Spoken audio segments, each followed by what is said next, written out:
Поговорим про то, без чего современное тэквондо уже невозможно себе представить. Сбивы и подбивы. Я Антон Катков. Всех приветствую. Поехали. Итак, что это за приемы? Сбивы и подбивы были придуманы для того, чтобы нейтрализовать ближнюю ногу соперника. Особенно это было актуально для спортсменов ростом ниже против длинноногих оппонентов во времена перехода на электронные жилеты, когда высокий спортсмен мог практически весь бой не опускать ближнюю ногу на землю, тем самым не давая шансов на сближение сопернику ростом ниже.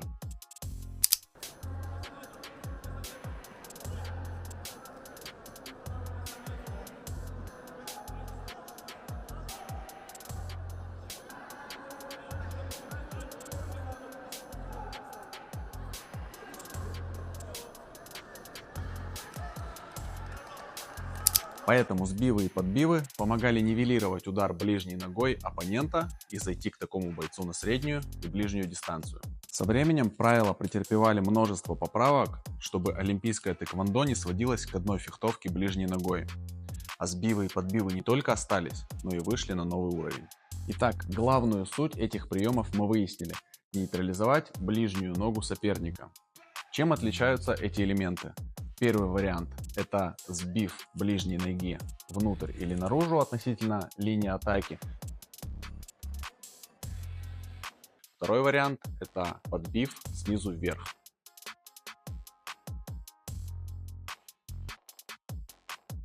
Теперь рассмотрим, какие варианты исполнения этих приемов существуют и когда, собственно, их можно применять. Первое. Самое простое – это когда вы используете эти приемы для защиты. Например, вы выигрываете и хотите удержать счет, разрушая атаки соперника ближней ногой.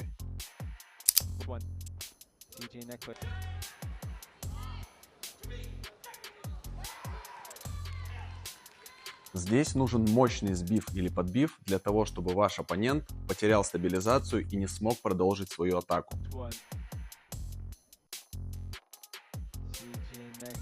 Если научиться правильно делать мощный подбив, то вы сможете даже уронить своего оппонента, тем самым заработать дополнительный балл.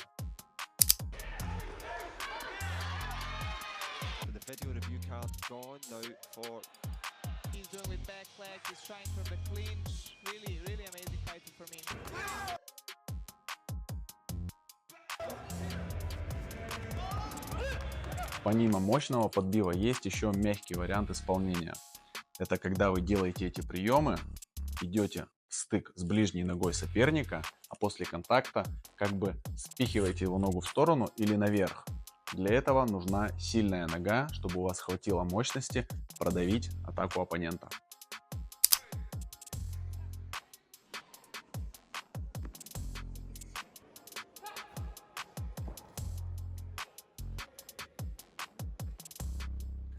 Также такой защитный вариант использования этих приемов очень хорошо помогает в ситуациях, когда вы попали под линию, а вам нельзя выходить за край корта, потому что счет не позволяет. Силовой подбив может помочь вам не только не выйти за край корта, но и забрать площадку, пока соперник стабилизируется в стойке после вашего сбива или подбива.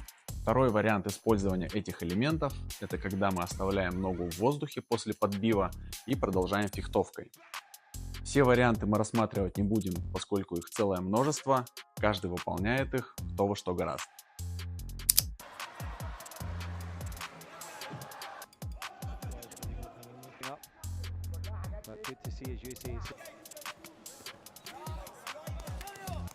Третий вариант с постановкой ноги.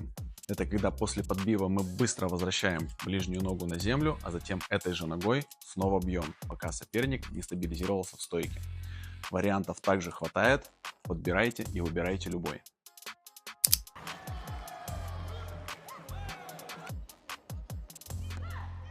Четвертый вариант – переключение на дальнюю ногу.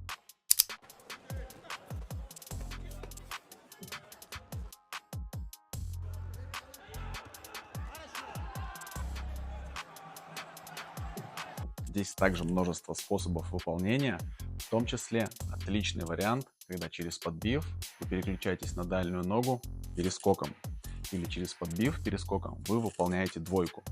Рабочий вариант, Пользуйтесь.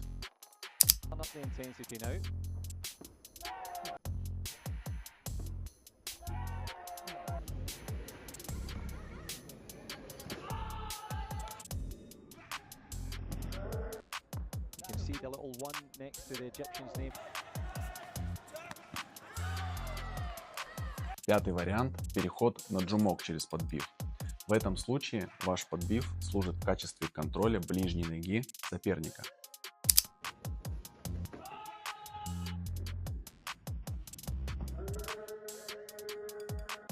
Это отличный способ зайти на ближнюю дистанцию через кулак и продолжить ударом ногой или серию ударов на ваше усмотрение или предпочтение, или исходя из ситуации. Рекомендация. Пробуйте совмещать сбивы и подбивы с перемещениями. Эти приемы очень эффективны, когда вы оттягиваетесь немножко назад, растягивая атаку соперника, и затем выполняете подбив.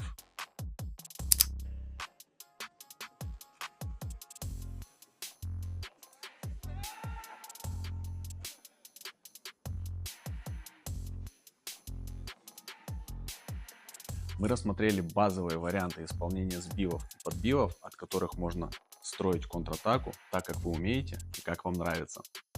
Ищите и пробуйте различные варианты. И помните про импровизацию.